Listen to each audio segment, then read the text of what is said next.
Hi అండి, అందరికీ భోగి పండుగ శుభాకాంక్షలు. భోగభాగ్యాలు ఇచ్చే పర్వదినంగా భోగి పండుగనైతే మనం భావిస్తాము. బాగా అంటే మంటలు, ఈ పదం నుంచి భోగి అనే పేరు కూడా వచ్చింది. అయితే ఈ ధనుర్మాసంలో జబ్బులు ఎక్కువగా వచ్చే అవకాశం ఉంటుంది కాబట్టి పూర్వం ఈ భోగి రోజు వేసే మంటల్లో పిడకలు కాల్చేవాళ్ళు.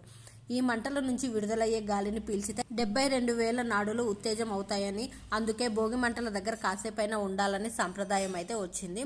అన్ని చెడులు తొలగిపోయి కూడా భోగి మంటలు వేస్తారు. అదేవిధంగా భోగి రోజు సాయంత్రం చిన్నపిల్లలకు భోగి పండ్లు పోసే ఆచారం కూడా అనాదిగా వస్తుంది. భోగి పళ్ళు అంటే రేగు పళ్ళు. వీటిని తలపై పోయడం వల్ల సూర్యుడి ఆశీర్వాదం ఉంటుందని నమ్ముతారు. చలికాలంలో పిల్లలకి జలుబు, దగ్గు ఇటువంటి ఇన్ఫెక్షన్లు అయితే సోకి అనారోగ్యం బారిన పడుతూ ఉంటారు కదా.